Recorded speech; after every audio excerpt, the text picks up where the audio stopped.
Let's go back to our headline story, shall we, where the Senate has approved a bill mandating that all raw materials exported from the country undergo a minimum of 30% local processing before they are shipped abroad. Now, this is followed by the adoption of the report by the Senate Committee on Science and Technology on the amendment of the Raw Materials Research and Development Council Act of 2022. Sponsored by Senator representing Ebonyi North, Onyekachi Nwambui, the bill seeks to promote a value addition, strengthen the local manufacturing sector, reduce reliance on imports, and stimulate sustainable economic growth.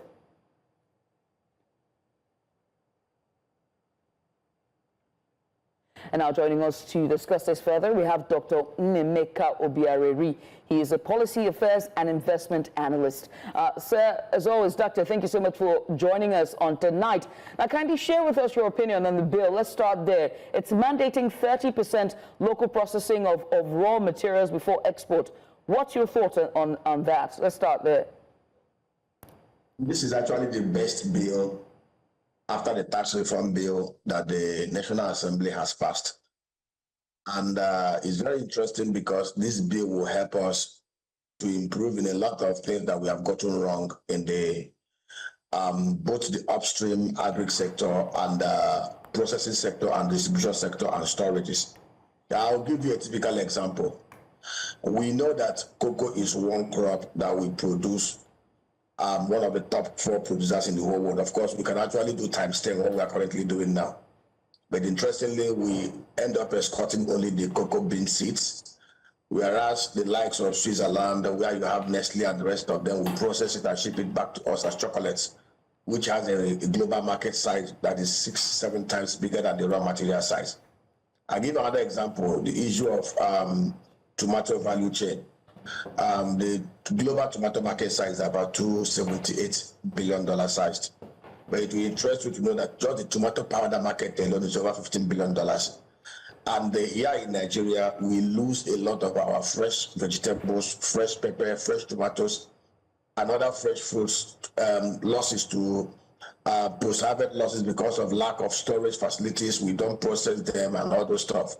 And that's almost about 3.5 trillion naira worth of agro-commodity values lost to post-harvest losses. Now, with this bill in place, there will be the motivation for some of us who are massively in the agri sector to now look at exploring all the very easy low-hanging technologies that can be deployed to ensure that we add at least 30% value to some of the raw materials that we currently waste, from cocoa to yam to tomatoes to pepper to plantain to banana to other edibles. Is a very good one, and it's not just enough to pass the law. We must also go ahead to implement it to make sure that implementation and enforcement is very, very key. Whichever agency that will be saddled with running it and implementing it, we need to set up offices across the 774 local government areas and at the exit posts in Nigeria, and also to create a lot of training, awareness, and all the rest of the orientation. See, it's very, very good. I've always said it and I've always maintained it that Nigeria is one country that ticks the right boxes in a better position to do nothing less than $350 billion agro-commodity exports annually. Doctor, if we do the right things, follow the right processes, and Doctor, before we get into implementation, let's just quickly let's just talk about the impact of this bill so we can just sort of streamline it for our viewers, right? How will the bill impact the livelihoods of, small-scale miners and artisanal producers in Nigeria? What support systems will be put in place just to make sure that their lives are impacted? Let me tell you how it will impact their life. Some of us who are in that sector, who are knowledgeable, because that sector is driven by knowledge. Basically, what we are going to be doing now, I and my team, even before the bill was passed, we've always advocated for that bill. We are going at the forefront of advocating for the passage of this bill. We will be going to, under a missions community, that's private-public partnership, to be setting up storage and processing clusters in all the 774 local government areas where we have security.